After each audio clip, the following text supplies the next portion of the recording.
Motion का gravity शुरू करना है। बहुत गहराई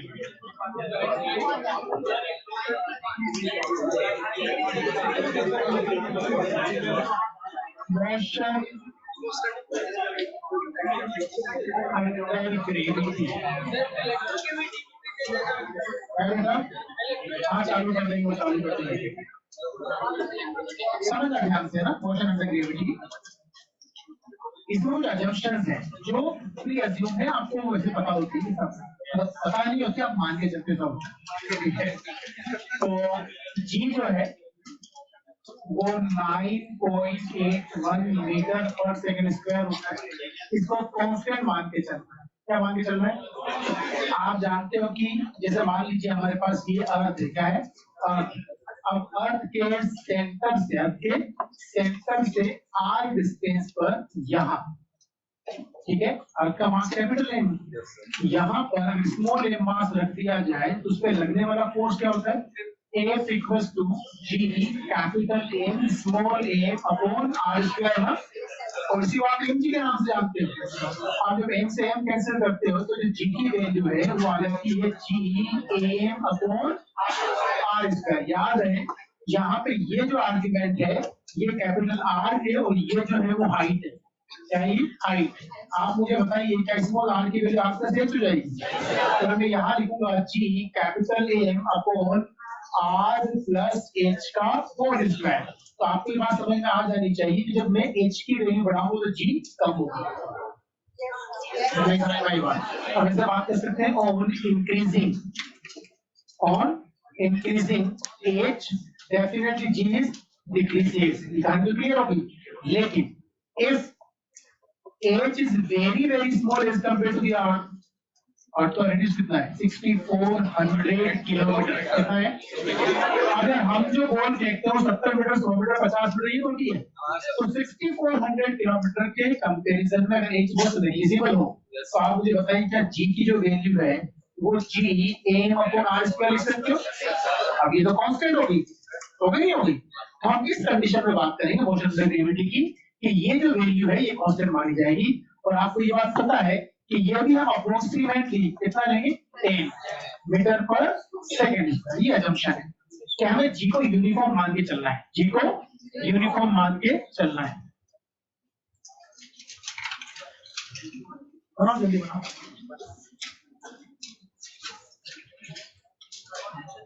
मोबाइल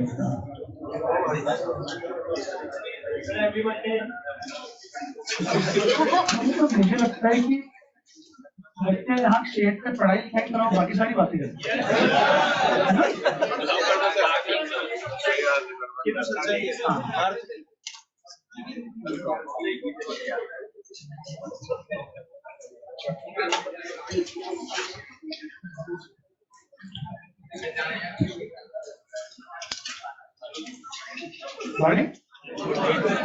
तो मोशन अंडर ग्रेविटी में हम पहली अजम्पशन क्या है? जी कांस्टेंट। दूसरी अजम्पशन है हमें जब तक नहीं बोला जाए एयर रेजिस्टेंस नहीं मानेंगे। जब तक नहीं बोला जाए एयर रेजिस्टेंस नहीं मानेंगे ना। सो एयर रेजिस्टेंस क्या मान के चलना है? 0। एयर रेजिस्टेंस क्या मान के चलना है? 0। ठीक है।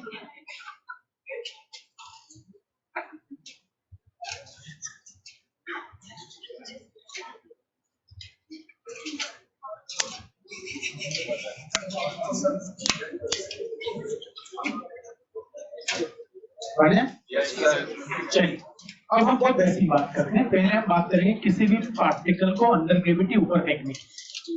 ऊपर जाएगा, ऊपर जाकर के नीचे आएगा, राइट। उसके बाद में रिलीज करने वाली बात करेंगे। अब कुछ फंडामेंटल चीजों की बात करते हैं वन बाई वन, ध्यान से समझिएगा। सबसे पहले मान लेते हैं कि आपने यहाँ ग्राउंड से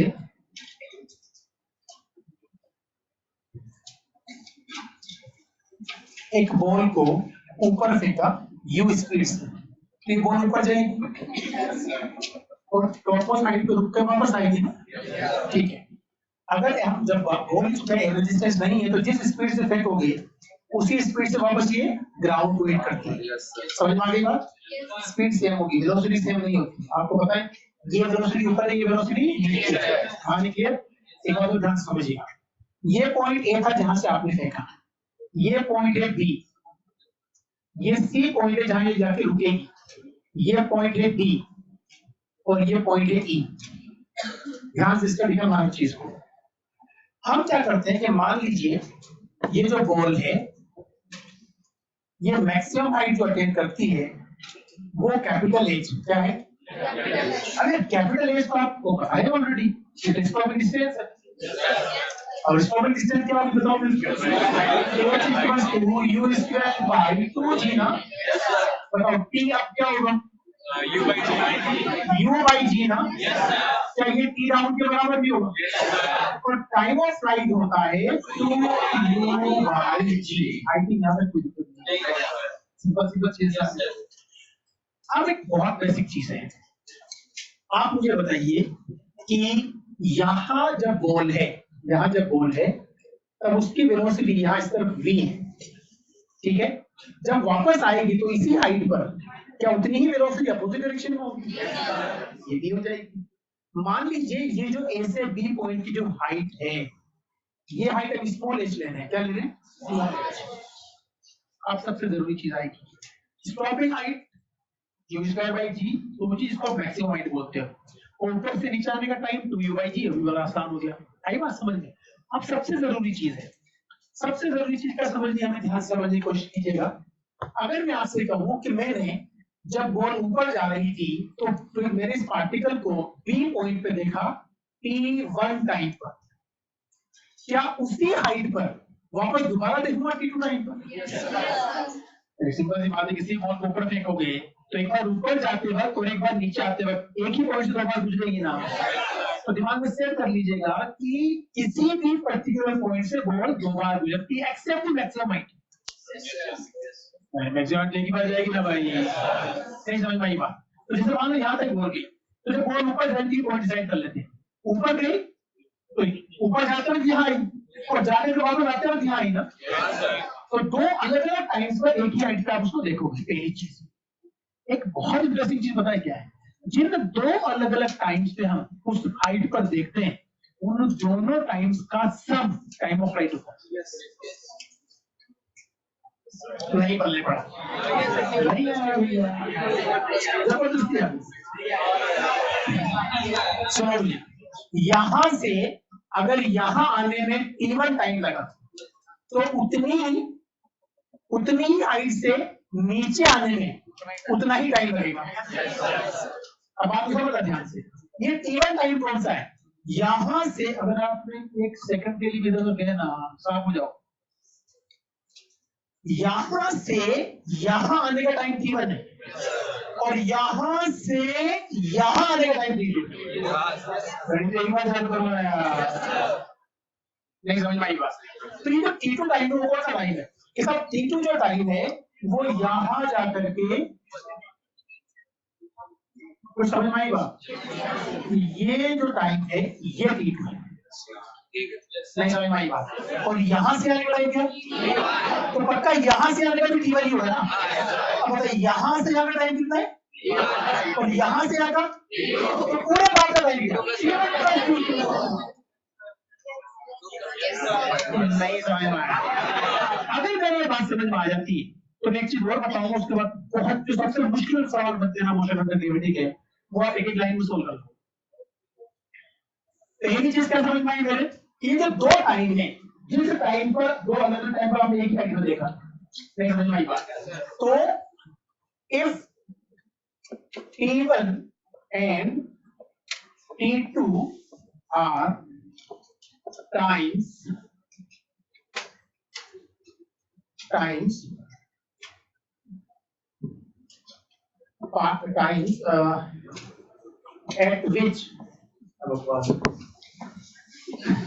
at which particle is at same height h, then the value of t1 plus t2 equals to t, and which is equals to 2u by 2u by g. अरे 2u by g समझना सीख रहा है, जब समझ से पूछता है आपसे। एक बॉल को मैंने ऊपर, बहुत फेमस सवाल जेई में आया था। एक बॉल को हमने ऊपर फेंका, हमने इस बॉल को 4 सेकंड और 9 सेकंड पर एक ही हाइट पर देखा। कौन सा हाइट पर? बताइए उसने मैक्सिमम हाइट कितनी अटेंड की? 13। तो 4 और 9 दो टाइम है, दोनों का सब कितना हो? समझ में आ गई बात? तो टाइम ऑफ फ्लाइट कितना हुआ? 13। नहीं समझ में आई बात? पता है ना? तो 13/2 ऊपर जाने का टाइम हो गया। ये तो यही वाले है ना, इतना 4 और 9 दिया। नहीं समझ में आई बात? बहुत सिंपल सी बात है, दोनों का जो टाइम ऑफ फ्लाइट हो कितना मिल गया आपको? 13 second. 13 second equal to 2u by g, वहां से u मिल गया और u square by 2g height मिल गई। नहीं समझ में आया? अभी हम करेंगे सवाल, तो एक बात क्लियर है ये। अब यहां से आप मुझे बताइए, क्या इन दो टाइम्स की टर्म में मुझे u मिल जाएगा? u इक्वल टू क्या? Half g t1 plus t2। Yes sir. नहीं समझ में आया? पक्का? एक इंटरेस्टिंग चीज और देखो, ये तो दुनिया लोग खत्म कर देते हैं, इधर जाने का टाइम ये, आने का टाइम ये, टाइम ऑफ फ्लाइट और हाइट, जिसमें ऊपर वाली कहानी पूरी खत्म हो जाती है। ठीक है, पर जब बाद में सवाल हमारे सामने आते हैं तो मुश्किल घटी होती है। हम सवालों को आसान करना है, हम तरीके ढूंढेंगे। क्या आपने एक ही हाइट पर दो अलग अलग टाइम्स में देखा? पहला कंक्लूजन, उन दोनों टाइम्स का सम टाइम ऑफ फ्लाइट और time of flight 2u by g होगा। तो वहां से मुझे u की value in term of t1 t2 मिल गई। तो मैं आपसे ये पूछ रहा हूँ, बताइए वो हाइट कितनी थी जहां आपने देखा? आप समझना ध्यान से, बड़े काम की चीज है। आप मुझे बताइए, जब मैंने यहाँ t इक्वल टू 0 लिखा, क्या लिखा है?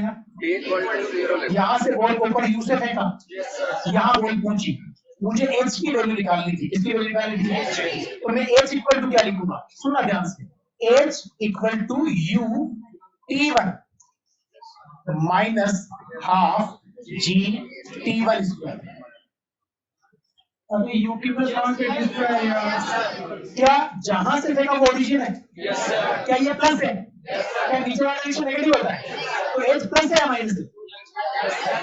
u g क्लियर करना। नहीं समझ में आया?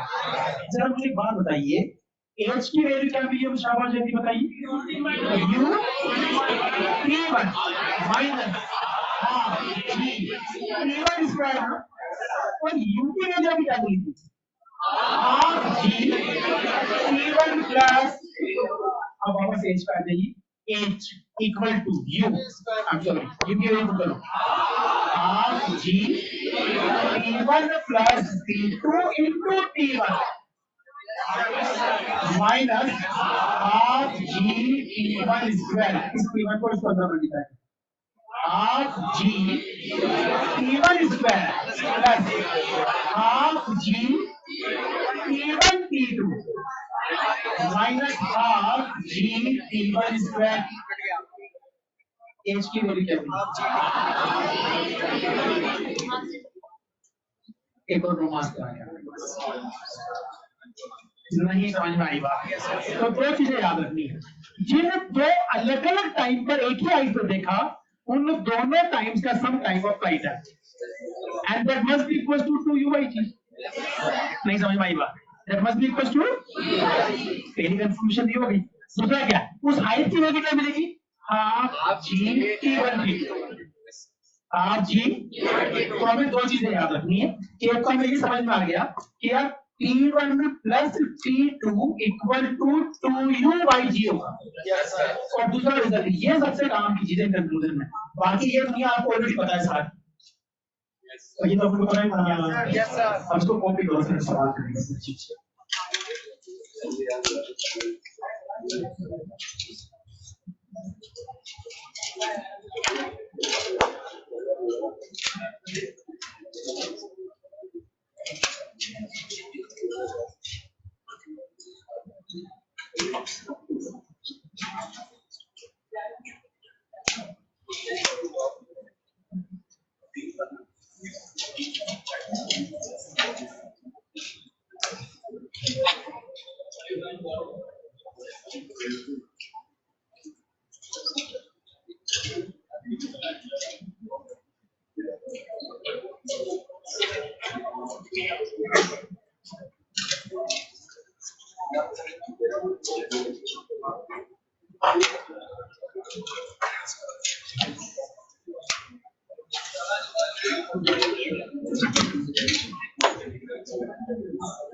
हाँ बेटा हो गया। अब सुनो मेरी बात, सुन लो इस बात। मैं आपको शुरू से एक बात समझाता आ रहा हूँ, दो चीजें होती है, एक होता है कंसेप्ट अंडरस्टैंडिंग, कि आपने कंसेप्ट को बहुत डीपली समझने की कोशिश नहीं। अंडरस्टैंडिंग के बाद आता है उसका कंक्लूजन, कि सब आपने कंसेप्ट को समझा और उसको कंक्लूड कर लिया। याद रहे कंक्लूजन हमेशा फॉलो करने के लिए होता है, कंक्लूजन मतलब नहीं लगाई जाती। If 2u by g is the time of flight, then time of flight is always 2u by g. हर सवाल में दिमाग में कीड़ा लगने नहीं आया कहां से था, वो आ चुका है एक बार, समझ में आ गई ना बात। तो अगर दो अलग अलग टाइम पर एक ही हाइट पर देखा तो हाइट की value half g t1 t2 होगी। चाहे वो सवाल यहाँ का हो या प्रोजेक्टाइल मोशन का हो, वहां भी सेम आंसर जाएंगे, वहां भी सेम आंसर जाएंगे। अगर आपको मोशन अंडर ग्रेविटी समझ में आती है, प्रोजेक्टाइल मोशन बुक में पढ़ लिया फिर आप, तो हाइट की वैल्यू क्या मिलेगी, हाफ जी t1 t2, और टाइम ऑफ फ्लाइट क्या मिलेगा, t1 plus t2 equals to 2u by g। ये बाहर ही क्लियर, परफेक्ट ना। अरे बहुत इंटरेस्टिंग चीज समझते हैं, ये कर लिया कोई, यस सर, करो उसको भी जल्दी कर लो फटाफट।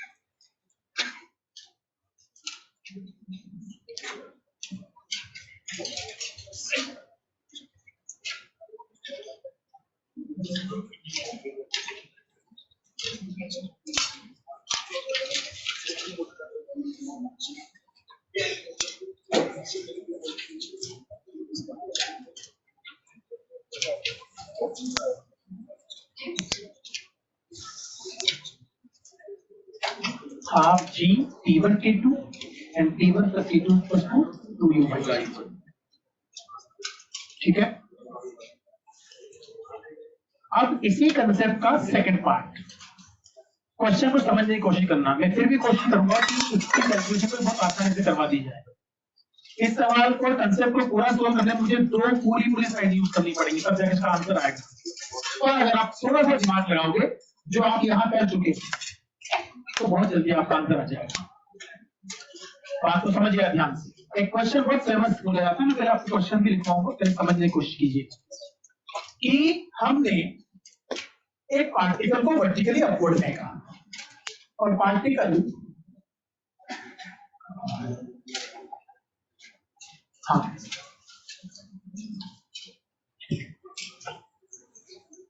हाँ ये मान लीजिए h हाइट का टावर है, क्या ये h हाइट का टावर है। हमने क्या किया कि यहां से टॉप से एक बॉल a को u स्पीड से ऊपर फेंक दिया, उसी हाइट से बॉल b को उसी स्पीड से नीचे फेंक दिया u से, और उसी हाइट से एक बॉल c को रिलीज कर दिया। आप समझिएगा, जो बॉल a है वो पहले ऊपर जाएगी और फिर ग्राउंड पे आएगी।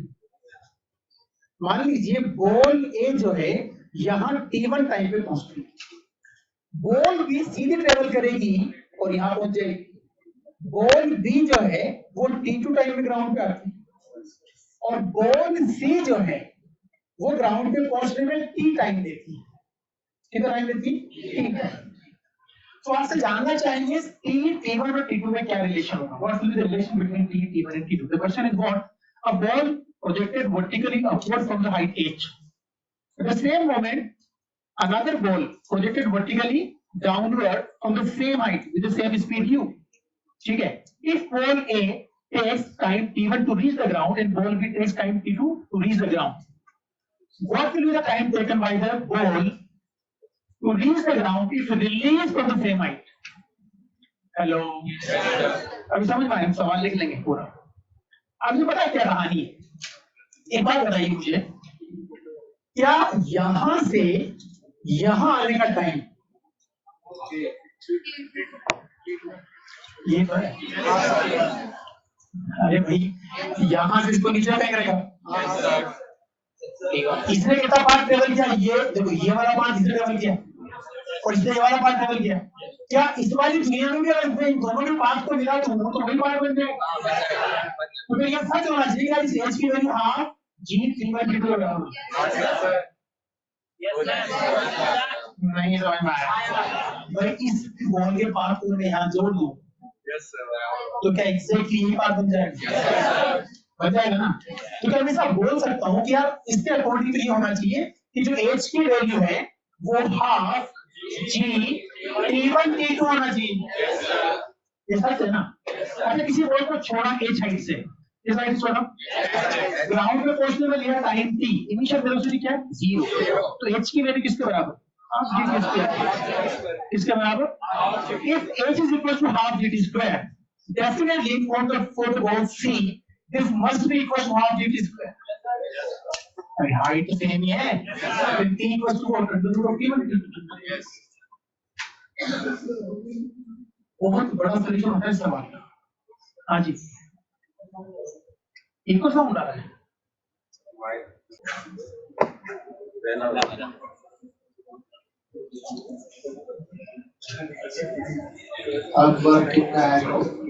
हाँ जी, कुछ समझ में आया?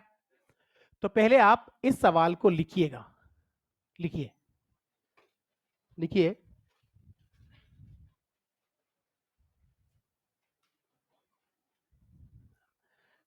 A ball is projected vertically upward. A ball is projected vertically upward with speed u from the height h. With speed u from the height h.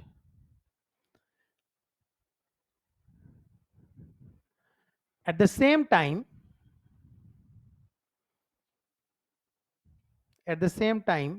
another ball,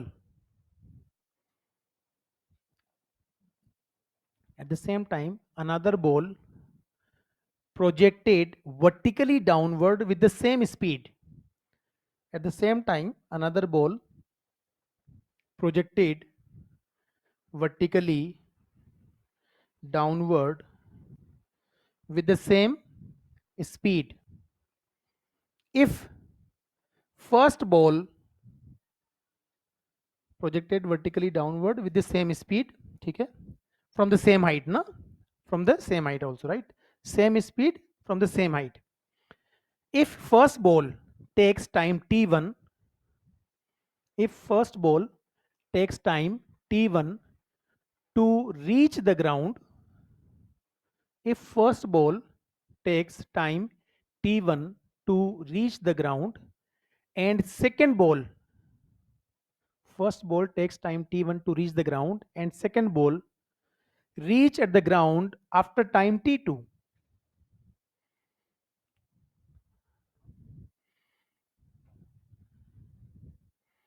दूसरी बॉल कितने टाइम बाद आती है? t2, ठीक है। what will be the time taken by ball, what will be the time taken by ball to reach the ground if it released from the same height, it released from the same height. आ गया समझ में? तो जब एक ही height से, एक ही speed से, एक को ऊपर फेंका, एक को नीचे फेंका, तो उन दोनों ने जो टाइम लिया वो t1 t2 है, उसका रिलेशन हम डेराइव कर चुके हैं. h की वैल्यू क्या मिलेगी? Half g. कहानी क्लियर?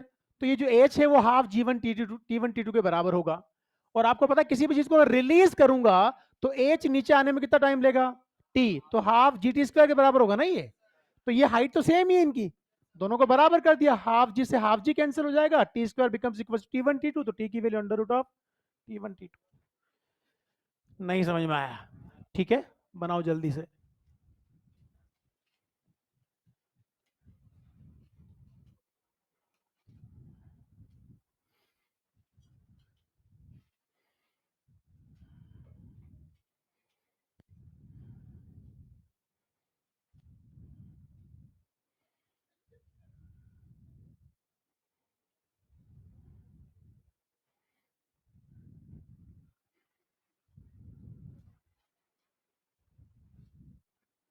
कंफ्यूजन मत रखना कुछ भी, मैं पहले भी कह रहा हूं.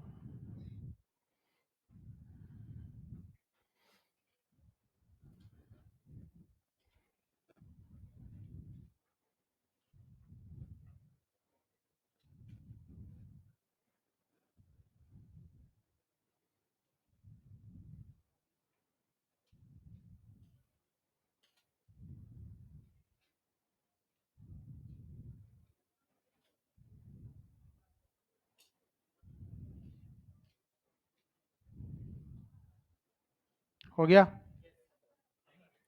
नहीं हुआ?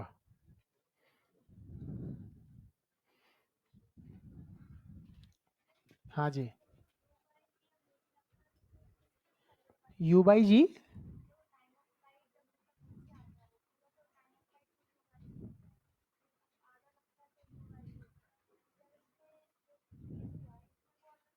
उसमें कैसे लगेगा बेटा? उसमें u क्या था? सबसे तो खुद ही बता u क्या था. नहीं नहीं नहीं, उस सवाल में u क्या था जिसमें अपन ने u बाई जी लिया था? क्या था बता, तू खुद बता ना. अरे नहीं, गलत बात. अब मैं भी तो तुझसे पूछूंगा. अब गलत बात. u क्या था उसमें? कुछ था मतलब u तो. क्या था u? क्या होता है इन जनरल? इनिशियल वेलोसिटी ना. तो सिंपल सी बात है, उसमें अपन ने ग्राउंड से ऊपर फेंका था. एक बात क्लियर कर लेना, इसने जो सवाल पूछा है ये सही बात है, बहुत से बच्चों को कंफ्यूजन होता है. अभी मैं क्लियर कर लूंगा इस सारी चीजों को. इसने एक सवाल पूछा है कि वो जो u बाई जी टाइम था वो क्या था. कि साहब u बाई जी टाइम तो हमने तब बात की थी कि यार किसी भी बॉल को अगर u से ऊपर फेंको तो कितने टाइम में रुकेगी. वो स्टॉपिंग टाइम था. और जब एयर ड्रैग ना हो, एयर रेजिस्टेंस ना हो, तो जितने टाइम में ऊपर जाएगी उतने टाइम में नीचे आएगी. इसलिए वो 2u बाई जी हो गया था. अगर आपको ये पसंद नहीं आ रहा, कहां था वो? ये रहा. हम एक काम कर लेते हैं, अपने अरमान दूसरी तरीके से पूरे कर लेते हैं. देखो सुनो, क्या इस बॉल को मैंने जब यहां से फेंकी तो जब ऊपर जाके नीचे आ गई तो इसका डिस्प्लेसमेंट जीरो हो गया? पक्का ना? तो इसका टोटल डिस्प्लेसमेंट क्या है? जीरो. Equal to u. अच्छा, ऊपर जाके नीचे आने का टाइम टी ले लूं तो यूटी तो प्लस ही आएगा क्योंकि यू पॉजिटिव था. Minus half g t square ना. अगर ये जीरो है तो तभी पॉसिबल जब ये दोनों बराबर हो. अरे दोनों बराबर तभी तो जीरो होगा. तो एक टी से टी रवाना कर दूं क्या? तो बता टी की वैल्यू क्या आ गई?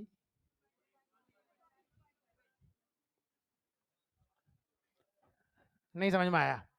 ऊपर जाके नीचे आने का टाइम, टाइम ऑफ फ्लाइट. हमने सीधी सीधी बात कर ली थी कि साहब स्टॉपिंग टाइम मुझे पता है, उतने टाइम में नीचे आएगा, दोनों को जोड़ दूं 2u बाई जी मिल गया. नहीं समझ में आई बात? एक दूसरी बात समझे कि अगर आपने किसी बॉल को किसी हाइट से रिलीज किया, जैसे मैं किसी को रिलीज कर रहा हूं, तो इसका जो रिलीज करने पर यह हाइट तो h ही है ना. आप समझना बात को ध्यान से, हाइट कितनी है? h. यार अगर इसको टाइम t लगा तो इस t की वैल्यू तो रूट ऑफ 2h बाई जी होगी. अरे नहीं समझ में आया? तो अब मुझे बताइए, अगर आपसे कोई इतना ही पूछे कि यार यहां से छोड़ दिया, अब छोड़ दिया तो u जीरो है, तो तुझे ये तो पता होना चाहिए कितना नीचे जाएगा वो। तो h नीचे जाने में कितना टाइम लेगा, रूट ऑफ।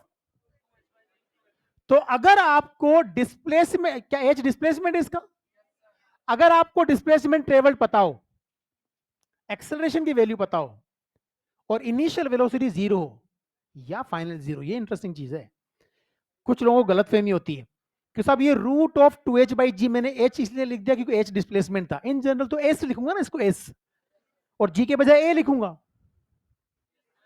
तो कोई भी पार्टिकल अगर रेस्ट से अपना मोशन शुरू करे तो s डिस्प्लेसमेंट ट्रेवल करने में कितना टाइम लेगा, root of 2s by a ना।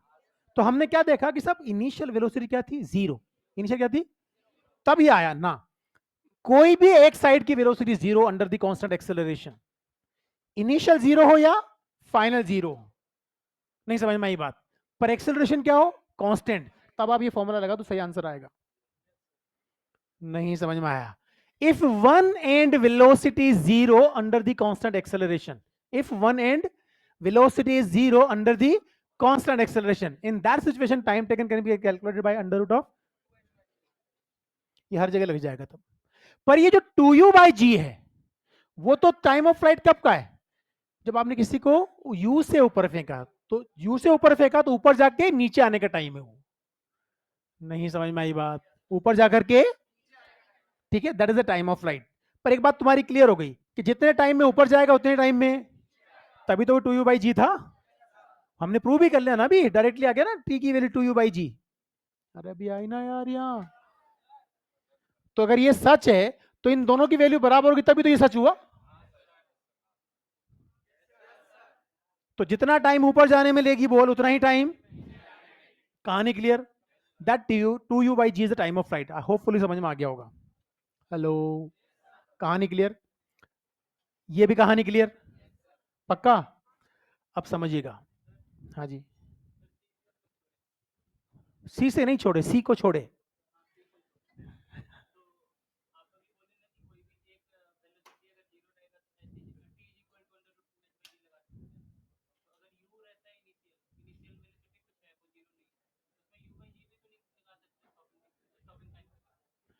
भैया u अगर इनिशियल वेलोसिटी है तो वन एंड वेलोसिटी जीरो का जब रिटार्डेशन होगा।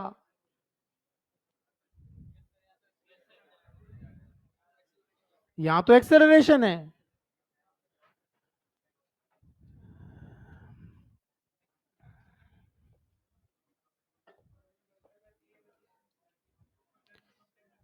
सब निकाल लेंगे बाद में, चिंता मत कर।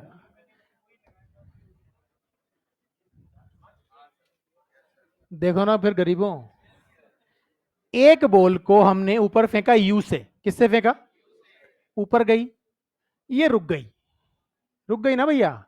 वी फाइनल क्या हो गई, एच की वैल्यू बता, यू स्क्वायर बाय 2g। और ऊपर जाने का टाइम क्या होता है, u बाई जी ना। क्या ये time under root of 2h by g भी हो सकता है, कि साहब आपने कहा उसके मुताबिक एक तरफ की वेलोसिटी जीरो है और एक्सेलरेशन g कांस्टेंट भी है, तो ये सच होना चाहिए, होना चाहिए ना। चलो करते हैं सच। t बराबर under root of 2 by g, h की वैल्यू बताओ।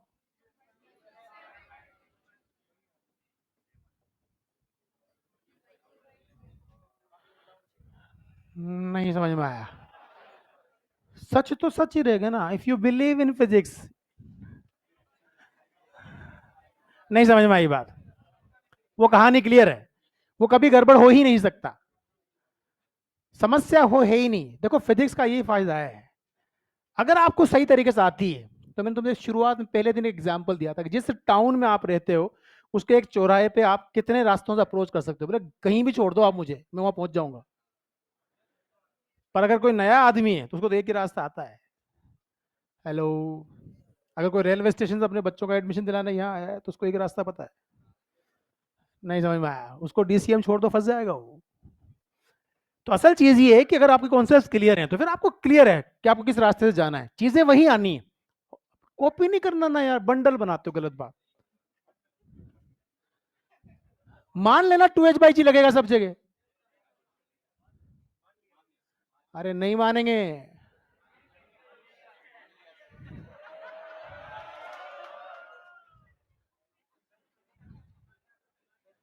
मतलब यहां हमें बोलते बोलते प्यास नहीं लगी, उसको सुनते सुनते प्यास लगी। सारी दुनिया कानों से सुनती है भाई, मुंह से सुनता है।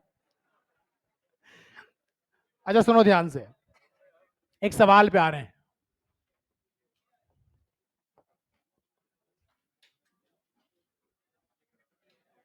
धरती सच में गोल है। आज तुमने साबित कर दिया कि धरती,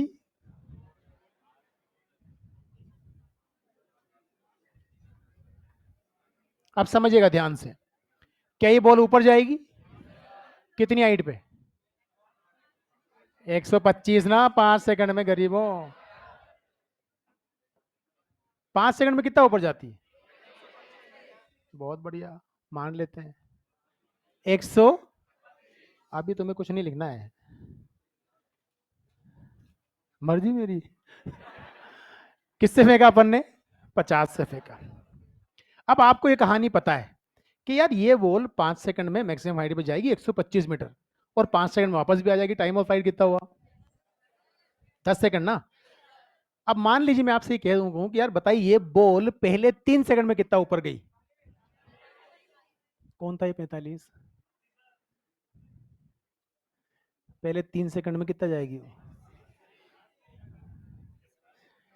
इसीलिए तो मैं कहता हूं मेरा फेवरेट शेर है, एक ही उल्लू काफी है बर्बाद गुलिस्ता करने को। कितने सेकंड की जर्नी इसकी टोटल? 5 ना। अच्छा मुझे बताइए कितने सेकंड ये जा चुकी है? 3 सेकंड की बात कर रहा हूं ना। कितने सेकंड की जर्नी बाकी है? आखिरी 2 में कितना चलती है? 20। आखिरी 2 में, तो पहले 3 में कितना चली होगी? 105। छोड़ थोड़ी रहा हूं जो 45 बोलोगे।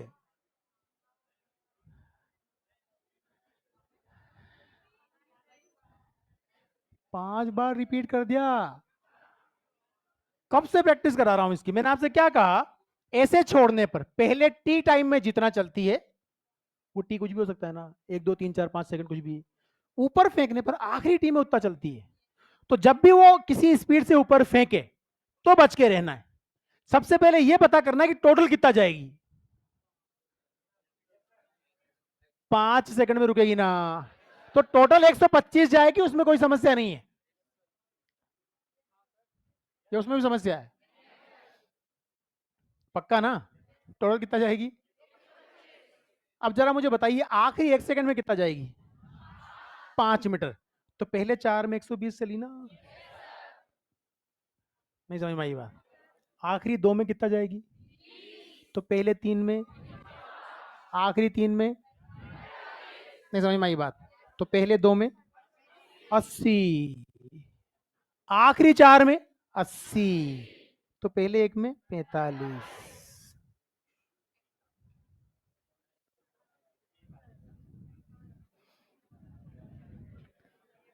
कितनी झपकियां मारी तेरे इतनी देर में, बता मेरे को। नहीं मारी है? हाँ जी। नहीं समझ में आया। जब बॉल को ऊपर, देखो मेरी बात सुनो, मैंने आपसे पहले कहा था कि जिन लोगों ने मेरी क्लासेस बीच बीच में छोड़ दी उनको मेरे शब्द तेलुगु में सुनाई दे सकते हैं। I am not responsible for that. Regularly irregular रहना हर किसी के बस की बात नहीं है।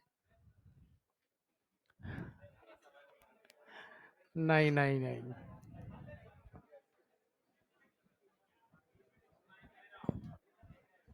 हाँ जी, किस स्पीड से फेंका ऊपर?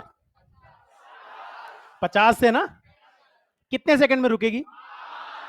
5 में। कितना ऊपर जाके? पक्का? तो आखिरी 1 सेकंड में कितना चलती है? तो आपसे कोई भी जब पूछे ना कि इतने सेकंड में कितना चली, तो आपको पहले यह देखना पड़ेगा कितना चलना बाकी है। ऊपर की जर्नी की कहानी है कि साहब 125 जाएगी, क्लियर है। बोले यार पहले 3 में कितना चली, कि साहब 2 चलना बाकी है, और आखिरी 2 में 20 जाती है, कुल जाना 125, तो बचा कितना? नहीं समझ में आया। आप मुझे बताइए ये जो बॉल है, ये बॉल 3 सेकंड बाद कितनी हाइट पे है? 105। पक्का? पक्का? आप बताइए 7 सेकंड के बाद कितनी हाइट पे है? 105।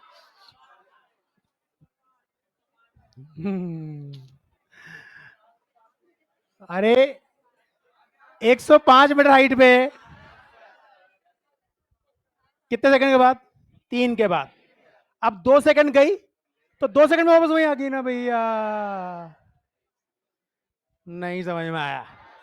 तो आप मुझे बताइए, क्या मैंने उस बॉल को 3 और 7 सेकंड पर एक ही जगह पे देखा? पक्का? 3 और 7 सेकंड पे एक जगह देखा ना? और वो हाइट कितनी है हमारे अकॉर्डिंग? जो फॉर्मूला हमने डेराइव किया वो क्या बोलता है कि एच की वैल्यू होनी चाहिए हाफ, जी का मतलब 10, 3 इंटू, सच है क्या?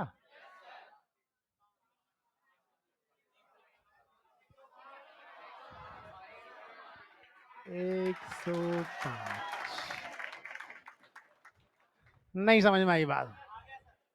तो आपने जिन दो अलग अलग टाइम्स पे देखा वो टाइम अगर आपको दे दे तो हाफ जी T1 T2 तो निकाल लेना। अगर बुद्धि काम ना करे तो?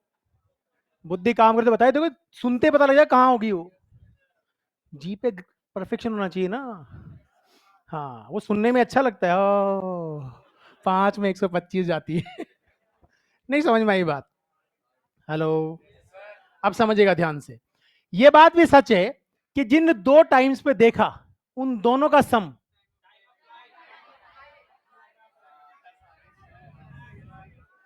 10 सेकंड है ना। 5 जाने का, पीछे नहीं जाने का। नहीं समझ में आई बात? पक्का? कहानी क्लियर? पक्का? चलो अब सवाल लिखेंगे। लिखो, a ball is projected vertically upward, a ball is projected vertically upward with initial speed 50 meter per second, with initial speed 50 meter per second. Ball is seen at a particular height, ball is seen at a particular height at different times,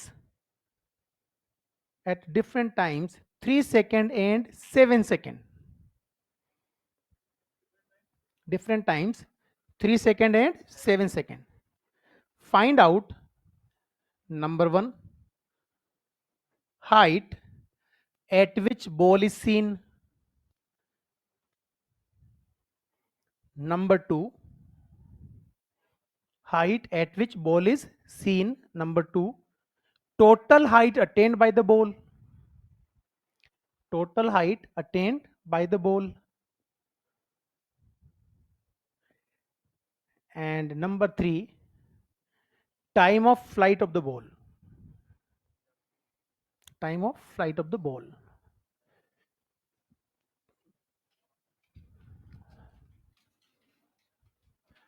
T1 है 3 और T2 है 7।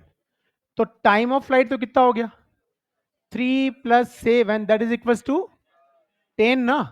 And this 10 must be equals to 2u/g ना। अरे बोलो भाई, तो g 10 है कि नहीं? तो u तो अपन को पता लगी गया कितना है भाई? 50 मीटर पर सेकंड, वैसे भी जस्टिफाइड हमने बता ही रखा है। अब आपसे कहा जाए वो हाइट की वैल्यू क्या है, तो h becomes equals to half g T1 T2, this becomes half g की value 10, T1 T2 becomes 3 into 7 which gives what? 105 metre, right? H max कितना आएगा? एच मैक्स की value u square by 2g ना। U square becomes equals to 50 into 50, 2g is 20, will gives 125 metre.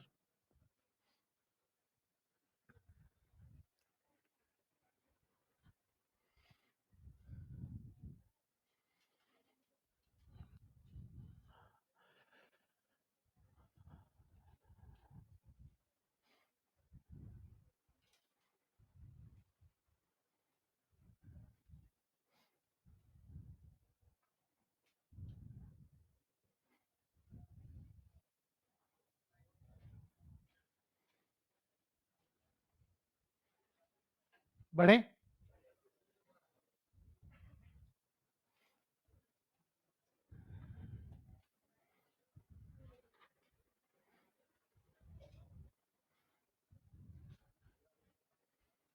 बढ़े?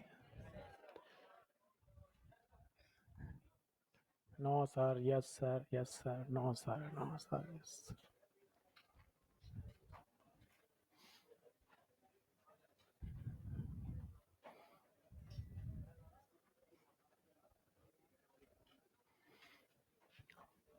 हाँ जी, अब ध्यान से समझिए। अगर हम किसी भी बॉल को किसी हाइट से रिलीज करते हैं, जैसे मान लीजिए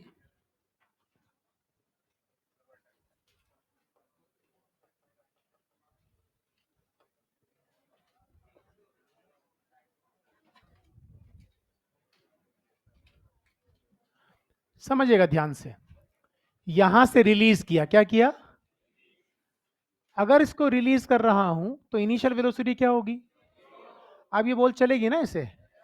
एक बात बताइए मेरे को, क्या इक्वल इंटरवल ऑफ टाइम के अंदर चली गई डिस्टेंसेस का रेशियो 1:3:5 होता है? पक्का ना? तो पहले किसी भी टाइम टी में यहां आ गई ये बॉल, मान लीजिए ना, अगले टाइम में यहां आ गई, और फिर बाद वाले टाइम में यहां आ गई। आप समझिएगा ध्यान से, अगर यहां ये t इक्वल टू 0 पे थी, यहां t इक्वल टू टी पर है, यहां t इक्वल टू 2t पर है, और यहां t इक्वल टू 3t पर है, तो बताइए इनका टाइम इंटरवल कितना है? t ना? इनका कितना? इनका कितना? तो क्या ये बराबर के टाइम इंटरवल है? तो आप मुझे बताइए यहां से यहां तक का जो डेल्टा t है वो t है ना? यहां से यहां तक का जो डेल्टा t है वो भी t है, और यहां से यहां तक का जो डेल्टा t है वो भी t है। कहानी क्लियर? आप मुझे बताइए अगर पहले t में अगर ये बॉल x चली तो ये कितना? 3x ना? ये कितना? 5x ना? यार टोटल हाइट कितनी होगी? 9x।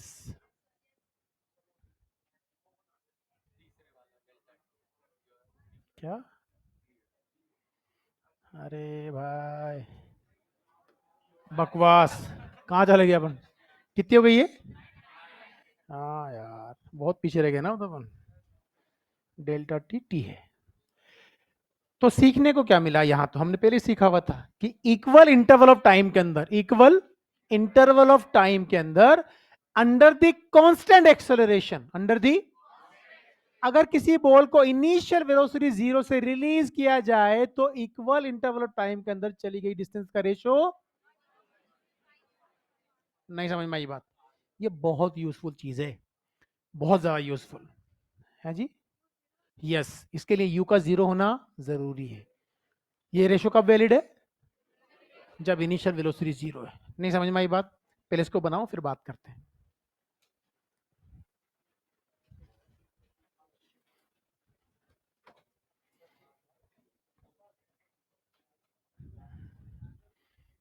जल्दी जल्दी करते जाओ।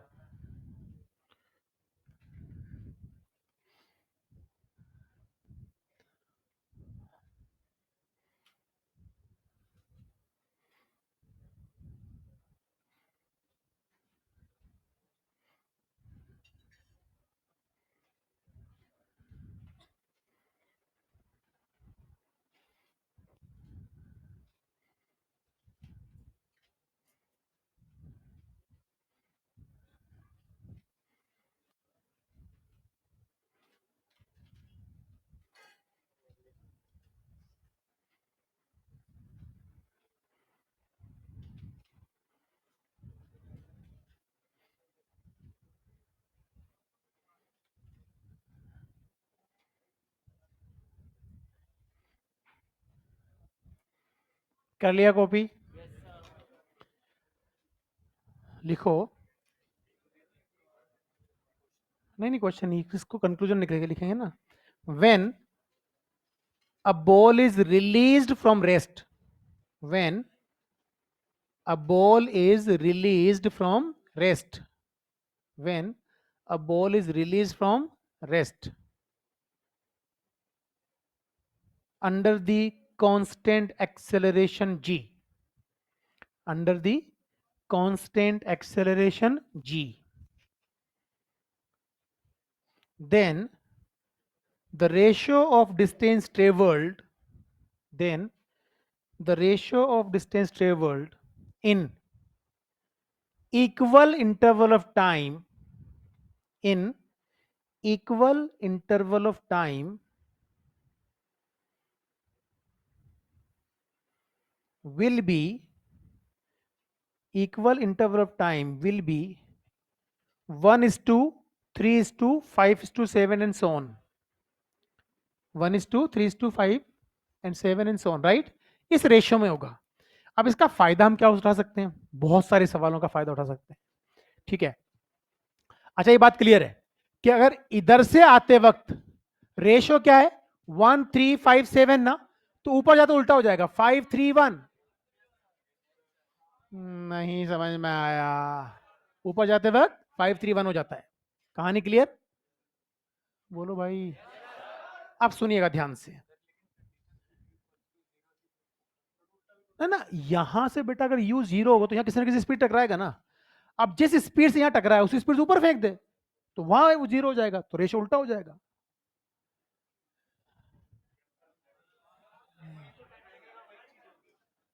आपने यहां से रिलीज किया, u क्या है 0, ठीक है। 1 सेकंड में कितना आएगी 5, t इक्वल टू 1 सेकंड में ये कितना है बताइए 5 ना। अगले 1 सेकंड में 15 आ जाएगी। नहीं समझ में आई बात? तो क्या ये t बराबर 2 सेकंड हो गया? अब मुझे बताओ क्या ये जो है ये 15 हो गया? 15 मिनट, तो कुल तो 20 हो गया ना 2 सेकंड में। अब 3 सेकंड में यहां आ गई मान लो बोल, तो मुझे बताओ t बराबर 3 सेकंड में ये कितना हो गया 25 ना, पक्का ना? अच्छा मुझे टोटल कितना हो गई? ये तो 45 हो ही गया ना। जोड़ दिया तुमने तीनों को, जोड़ा नहीं जोड़ा? 45 मीटर। ध्यान से समझना, यहां वेलोसिटी क्या थी, यहां कितनी 10 मीटर पर सेकंड ना, यहां कितनी हर सेकंड के बाद 10 मीटर पर सेकंड से बढ़ जाएगी, यहां कितनी 30 से ना। अब अगर कोई बंदा यहां से किसी बॉल को 30 से ऊपर फेंक दे तो 1 सेकंड बाद वो यहां होगी, 2 के बाद वो यहां होगी और 3 के बाद यहां होगी। नहीं समझ में आया? तो पहले सेकंड में कितना चली 25, दूसरे में 15, तीसरे में दुनिया उल्टी हो जाती है। नहीं समझ में आया? अब एक सवाल को समझिएगा ध्यान से, जो बहुत ज्यादा फेमस सवाल है ये कि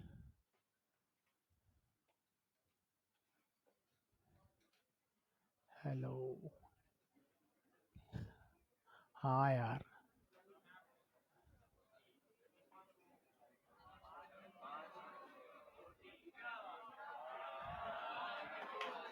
टोटी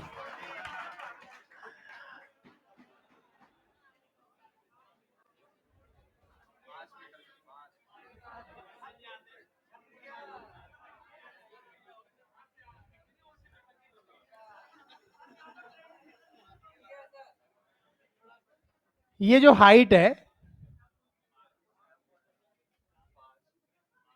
ये 16 मीटर है। अब समझना काम की ध्यान से, कहीं भी पानी की बूंदें टपक रही हैं, it is only happened because of leakage of the water ना। पुराने जमाने में लीकेज ऑफ द वाटर को यूज किया जाता टाइम मेजरमेंट के लिए, तो कहीं से अगर पानी लीकेज हो रहा है तो फिक्स इंटरवल ऑफ टाइम के अंदर बूंद बनती है। हर टाइम हर बूंद के पूरा बन के रिलीज होने का टाइम फिक्स होता है। तो यहां जो 2-3 चीजें दिमाग में, हाँ आज के जमाने में बराबर टाइम में गिरती है, ठीक है। अब सुनना ध्यान से, जब यहां से छूटी हुई पहली ड्रॉप यहां है, जमीन पे जस्ट पहुंची है, ये कौन सी है फर्स्ट। फर्स्ट ड्रॉप जब यहां पहुंची तो फिफ्थ रिलीज होने वाली है, ये काम की चीज है। सुनना मेरी बात को ध्यान से, ये कौन सी है फिफ्थ। तो फिफ्थ अभी रिलीज होने वाली है, रिलीज नहीं हुई है। तो रिलीज कितनी हो गई 4।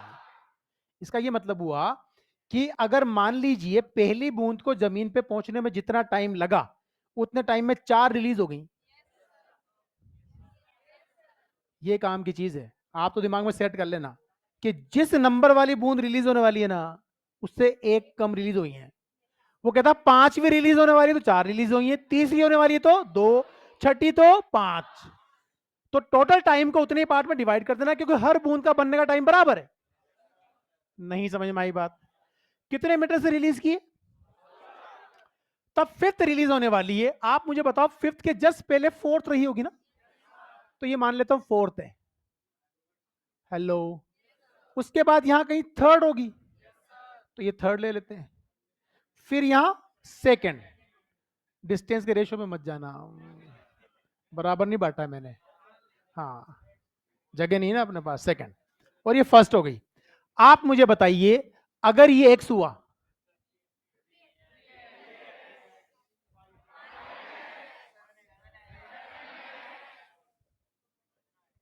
टोटल एक्स गिनो तो 16x ना, तो ये 16x बराबर, तो x बराबर 1 मीटर। तो अब तू बता सकता है कौन सी बूंद कहां है? सवाल खत्म। अरे बहुत उलझते हैं बच्चे, इसमें नहीं बनता। कुछ नहीं करना है, सबसे पहले क्या करना है कि जिस नंबर की ड्रॉप रिलीज करने वाला हो उससे एक कम नंबर लेके टोटल डिवाइड कर दो। उसने कहा फिफ्थ ड्रॉप रिलीज होने वाली है तो 4 हो गई। नहीं समझ में आई बात? तो 4 ड्रॉप की पोजीशन बना दो, सबसे पहले वाली नीचे होगी, 5वीं तो चौथी बन गई। ठीक है, ये कितना चलेगी? x, 3x, 5x, पूरा जोड़ लो, वो पूरी हाइट के बराबर कर दो, x मिल गया। अब अगर आपसे पूछ ले कोई कि बता वो जो दूसरी ड्रॉप है वो ग्राउंड से कितनी हाइट पे है? 7 मीटर। टोटी से कितना नीचे है? 9 मीटर।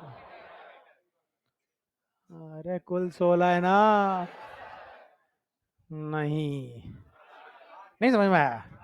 पक्का? वो जो फोर्थ ड्रॉप है वो ग्राउंड से कितना ऊपर है? 15। नहीं समझ में आई बात? अगर आप इस तरह के सवाल बहुत तेज सोल्व कर सकते हैं तो फिर आप सबसे लीडर होंगे काइनेमेटिक्स के अंदर, क्योंकि सबसे ज्यादा टाइम कंज्यूमिंग सवाल यही होते हैं। जो पहले करवाया ना मैंने, उठाया इस चैप्टर को वहां से, कहां से? जहां मुश्किल सेक्शन होता है। सबसे मुश्किल सेक्शन सबसे पहले पढ़ा है अपन ने, और वो अपन ने बहुत आसान तरीके से पढ़ लिया। जो मोस्ट फेमस सवाल जो डिफिकल्टी जोन क्रिएट करते हैं वो ये होता है कि साहब एक हाइट पे ऊपर फेंका यू से, फिर नीचे फेंक दिया यू से, बताओ हाइट की वैल्यू क्या है? टाइम t1 t2 दे देगा। लेंथी कैलकुलेशन होती है बेसिकली, दोनों में सेकंड इक्वेशन लगानी पड़ती है अलग तरह से, फिर उनको सोल्व करना पड़ता है एलिमिनेशन मेथड को यूज करके, तो लेंथी कैलकुलेशन होती है। पर हमने एक सिंपल काम यूज कर लिया कि मुझे पता है दो अलग अलग टाइम है तो इन दोनों टाइम का सम टाइम ऑफ फ्लाइट के बराबर है। उस u को मैंने सेकंड इक्वेशन रख दिया, मुझे h की वैल्यू मिल गई हाफ जी t1 t2। नहीं समझ में आई बात? तो बहुत आसानी से मिल गई। इस क्वेश्चन को लिखिए, पहले लिखो, water drops are releasing from the height 16 meter from the height 16 meter from ground। ठीक है, water drops are releasing from the height 16 meter from ground when fifth drop is going to release, when fifth drop is going to released,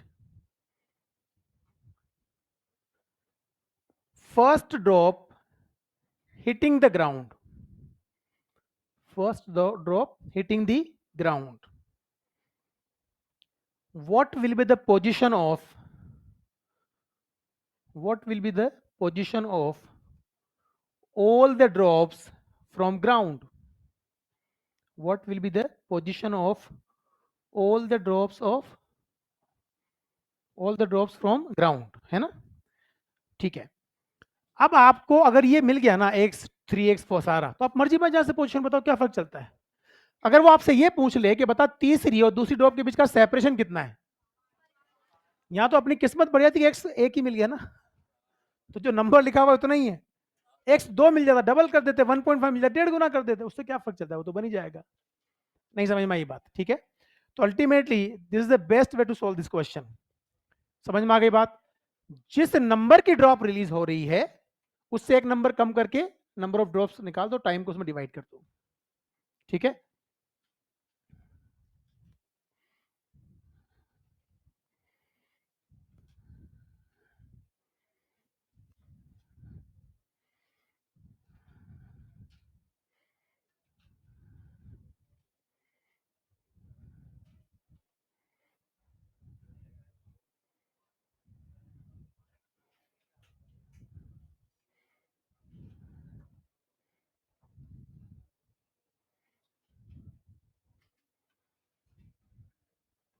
हो गया? कर लोगे ना इस सवाल, नहीं करोगे? एक सवाल लिखो।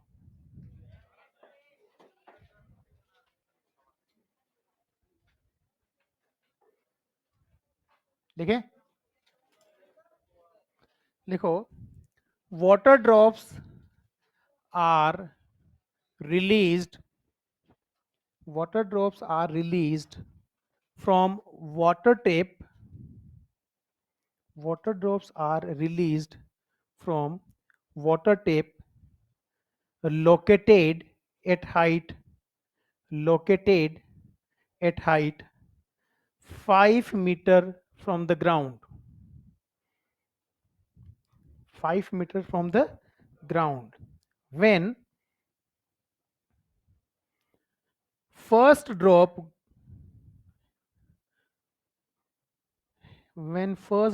hitting the ground, third is going to release. First drop hitting the ground, third is going to released. Find out position of second drop from the ground. Find out position of second drop from the ground.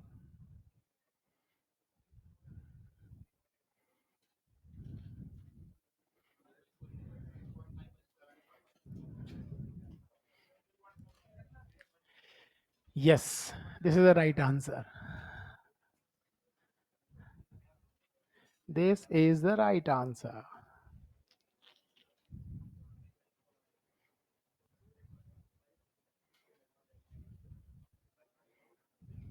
कितना हुआ?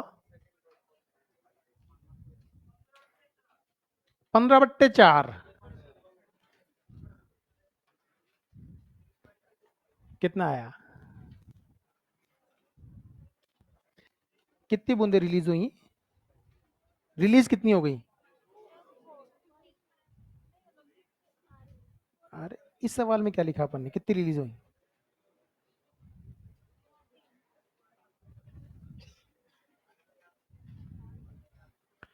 तीसरी release होने वाली है तो release तो 2 ही हुई ना, तो x और 3x, 4x must be equals to 5, x must be equals to 1.25, तो ऊपर से 1.25 तो नीचे से 3.75।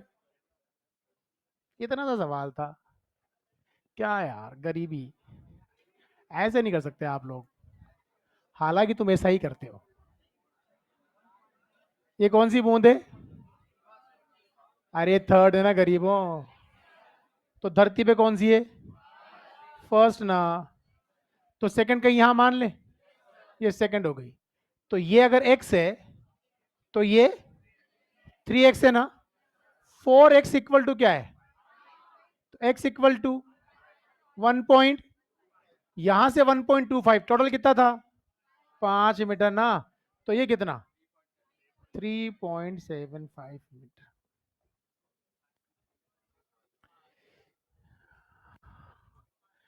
नहीं आया।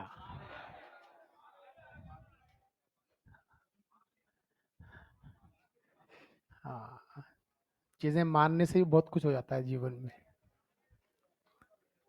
नहीं होता? मानना एक अच्छी बात है। ठीक है, बढ़े आगे। अब एक सवाल का आंसर आपको निकालना है। ठीक है, मैं डायग्राम बनाऊंगा, बस सवाल आपको बनाना है।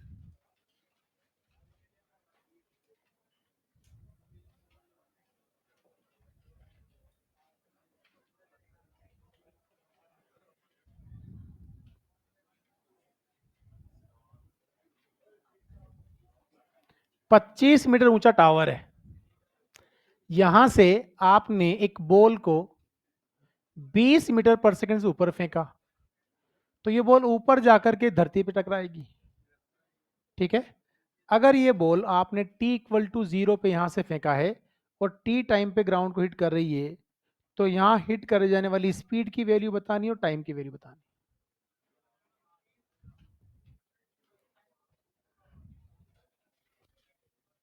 After what time ball will hit the ground and by what speed it will hit?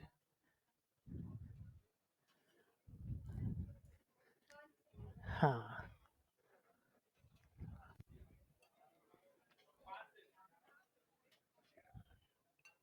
5 second और स्पीड कितनी?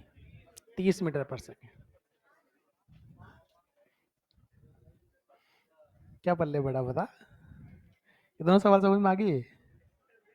ये आंसर आना चाहिए था ना फटाफट। हाँ जी, है कान के नीचे पड़ेगा ना, अभी ट्यूनिंग फोर्क की आवाज आ जाएगी। 5 सेकंड है आंसर। 20 से फेंका ना देने, किससे फेंका? तो कितने सेकंड में रुकेगी? कितना ऊपर जाके? वहां जहां से फेंका वहां से कितने ऊपर? 20 मीटर ना, तो धरती से कितने ऊपर जाकर रुकी? 45। और 45 नीचे आने का टाइम 3 सेकंड होता है, तो 2 में ऊपर गया, 3 में नीचे आया। हम भी तो यही करने वाले थे। ये कितना आएगा? 20 मीटर ना, और t बराबर 2 सेकंड पे यहां होगी नहीं होगी, 20 से फेंका ना भैया। तो आप बताओ ये टोटल हाइट कितनी है?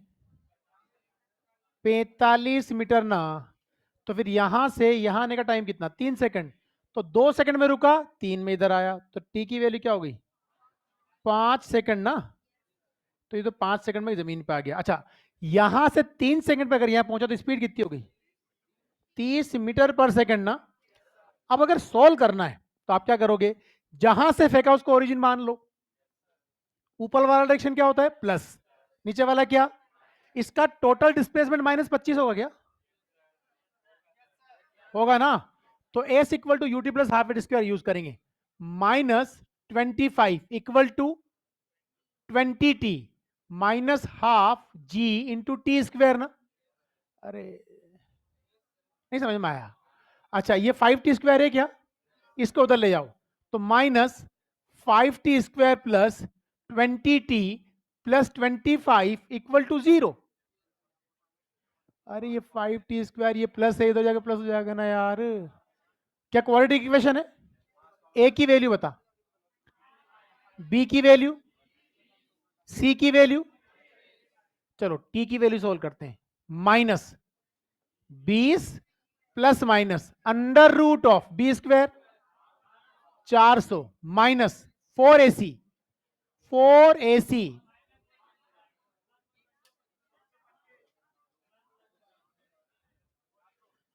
4ac समझ में नहीं आ रहा तुम्हारे? 4 है कितना हुआ? -20 ना, -20 को 25 से मल्टीप्लाई करो। नहीं समझ में आई बात? तो कितना बनाइए? Divided by 2a is -10। 2a ना, क्या ये 900 है? 900 का रूट, तो -20 प्लस -30 डिवाइड बाई -10 ना। अगर मैं साइन को प्लस लेता हूं तो ऊपर क्या बचेगा? 10/10 -10। तो t1 तो क्या मिला? -1 सेकंड ना, और t2 क्या मिला? 5 सेकंड ना। माइनस टाइम पॉसिबल, तो फिर यही सच है। दूसरा तरीका ये है, आपको इक्वेशन लगानी पड़ेगी, क्वाड्रेटिक सोल्व करनी पड़ेगी, या टुकड़ों में तोड़ लो कितने सेकंड में रुका और कहां रुका। हाँ जी, है जी। कौन सा सही? ये वाला क्वाड्रेटिक वाला बहुत सही है।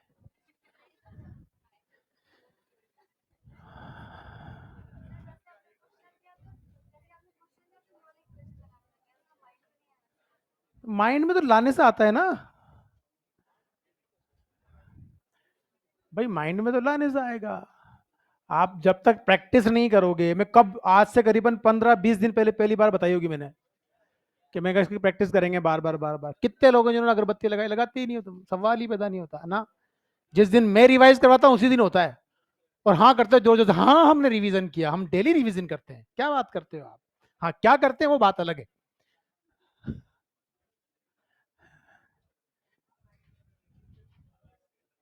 हेलो, अब सुनिएगा ध्यान से, एक बहुत इंटरेस्टिंग चीज है। क्या हमें इतना समझ में आता है कि दो ऑब्जेक्ट अपोजिट चले तो रिलेटिव वेलोसिटी ऐड हो जाती है? अरे बोलो। और सेम डायरेक्शन में चले तो माइनस, सेम डायरेक्शन में चले तो माइनस। अगर किसी एक ऑब्जेक्ट का एक्सेलरेशन ए है, दूसरे का भी ए ही है, तो रिलेटिव एक्सेलरेशन कितना? जीरो। अरे इसका भी है इसका भी है, तो फिर जीरो हो गया ना एक दूसरे के रिस्पेक्ट में। ऐसे मत करो यार। नहीं, अब समझना ध्यान से सवाल। आ गया मान लेते हैं।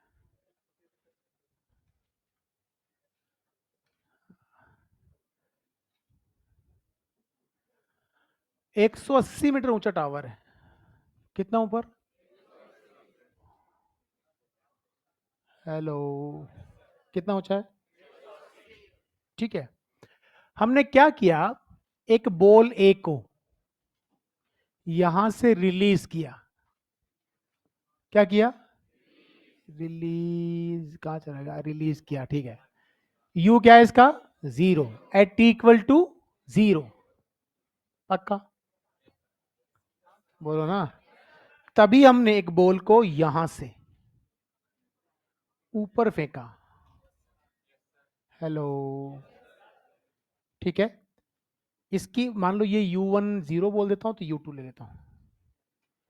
60 मीटर पर सेकेंड से किसे फेंका? कहानी क्लियर? हमें यह बताना है कि ये बॉलें कब और कहां मिलेंगी। ध्यान से समझना, ध्यान से समझना। आप मुझे बताइए, ये बॉल ए है जिसको रिलीज किया, ये बॉल बी है, इनकी रिलेटिव वेलोसिटी कितनी? यार इतनी सी देर भी तुम्हें याद नहीं रहता क्या? 60 प्लस जीरो करूंगा तो 60 मीटर पर सेकेंड ही आएगी ना। पक्का? रिलेटिव सेपरेशन कितना? अरे 180 मीटर। रिलेटिव, रिलेटिव एक्सेलरेशन कितना? क्यों? दोनों का एक्सेलरेशन जी है ना। अच्छा, बॉल का ए का एक्सेलरेशन कितना? जी किधर? बॉल बी का एक्सेलरेशन कितना? उसका भी जी नीचे ना। क्या दोनों का एक्सेलरेशन सेम और सेम डायरेक्शन में? तो रिलेटिव एक्सेलरेशन जीरो।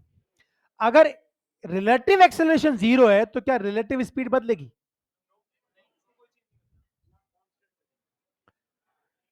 अरे यार स्पीड कब बदलती? जब एक्सेलरेशन हो। तुम ऐसी हरकतें मेरी क्लास में करते हो, सबकी में करते हो?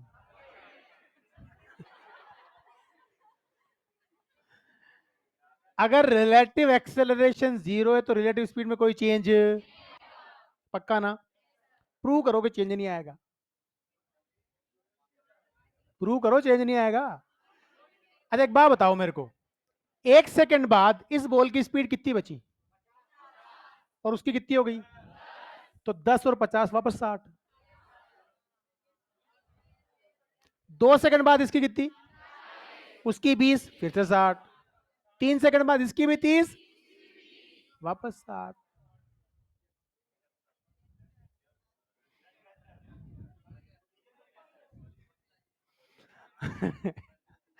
नहीं, नहीं समझ में आया? अरे ऐसा नहीं कर सकते तुम लोग, हालांकि तुम ऐसा ही करते हो।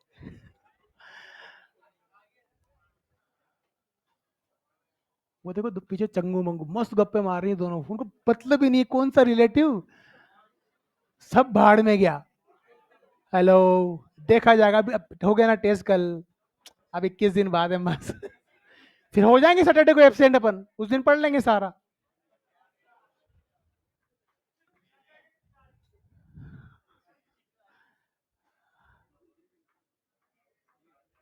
गप्पेबाज हो, देखना तुम लोग सब। अरे भाई साहब, तुम्हें क्या लगता है, अभी तो ना 1 महीने बाद मेरे आसपास 2-3 महीने बाद आबादी बहुत कम हो जाती है। अभी तो बहुत आते हैं सर, ये पढ़े से पढ़े, ये कैसे पढ़े, और जैसे फिर बाद में उसको पता है, जैसे ही मैं पास गए बता देंगे तू तब एब्सेंट था। गलत बात है ना ये, मतलब क्लास में मैं आपको कितने कंसेप्ट क्लियर करता हूँ यार, ना सिर्फ जीवन के फिजिक्स के भी, मतलब सोचो आप। अच्छा बढ़े, आगे बढ़े। हमने किस स्पीड से फेंका बॉल को, उसको छोड़ा, तो एक की 0, एक की 60, तो रिलेटिव कितनी, 1 सेकंड बाद ऊपर वाले की बॉल की स्पीड कितनी, नीचे वाले की, तो वापस रिलेटिव, सम करोगे तो 60 ही आएगा ना। ऐसा क्यों हो रहा है, क्योंकि रिलेटिव एक्सेलरेशन 0 है, तो रिलेटिव वेलोसिटी में कोई चेंज। रिलेटिव सेपरेशन कितना, 100, और वो किस रिलेटिव वेलोसिटी से कवर करना है, तो कवर करने में कितना टाइम लगेगा, 3 सेकंड। नहीं समझ में आई बात, 3 सेकंड में ये मिलेंगी, अगर एक ही लाइन पे तो टकराएंगी और पहले तो पास होंगी। नहीं समझ में आई बात, पक्का ना। अरे होगा ऐसा। अब अच्छा मुझे एक बात बताओ, 3 सेकंड बाद ये मिली ना, मिली नहीं मिली, बदलना मत, अभी मिली थी वो। पक्का 3 सेकंड मिली थी, कहां मिली, कि भाई 3 सेकंड में मुझे उसका पता है कि वो 45 नीचे आ जाएगी, तो धरती से कितना ऊपर, 135।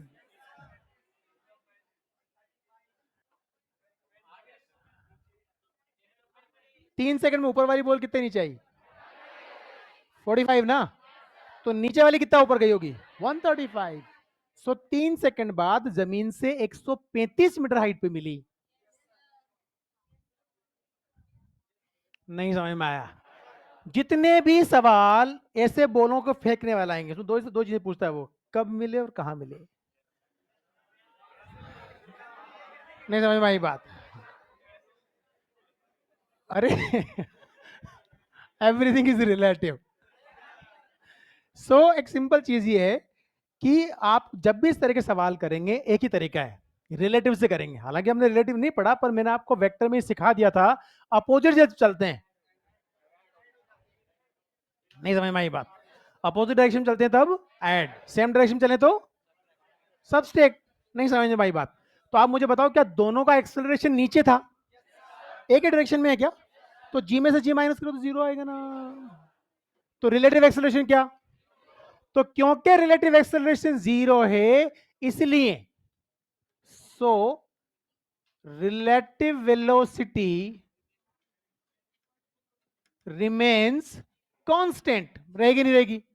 अब बताओ, क्या हम ऐसे, सुनना मेरी बात को, s relative equals to v relative into t ना, एस बराबर वी टी, कॉन्स्टेंट हो गया ना, तो सब कुछ। ये कितना है, 100 वी रिलेटिव इंटू टी ना, कितना हुआ, तो टी बराबर 3 सेकंड पर ये मिलेंगी। और मिलने की जगह तो बहुत आसानी से पता लग जाएगी, जिसको एक, अच्छा एक बात बताओ, यहां तो आपने कर लिया, इसी सवाल को दूसरे तरीके से बदल देंगे, जरूरी नहीं उसको रिलीज करे वो, नहीं ये भी तो पॉसिबल है कि इसको 40 से ऊपर फेंका, उसको 20 से नीचे फेंका, तो रिलेटिव कितनी, 60, अभी भी 3 सेकंड में मिलेंगी, पर क्योंकि उसको फेंका है, इसको कम से हो गया, तो अब थोड़ा नीचे मिलेंगी ना। नहीं समझ में आई बात। तो रिलेटिव वेलोसिटी को यूज करेंगे हम, फटाफट इस तरह के सवाल सोल्व करेंगे, राइट। तो जो मोस्ट इंपॉर्टेंट कंसेप्ट है मोशन अंडर ग्रेविटी के, वो कंसेप्ट सारे मैंने आज सिखा दिए, ठीक है। कल वाली क्लास में हम जितने भी क्वेश्चन बनते हैं मोशन अंडर ग्रेविटी के, मैं सबकी प्रैक्टिस करवा दूंगा, ठीक है। पर आज वाली चीजें मेहरबानी करके पढ़ के आना, ठीक है। Thank you so much. Test के क्लास में डिस्कस करूंगा, अगली क्लास कल कल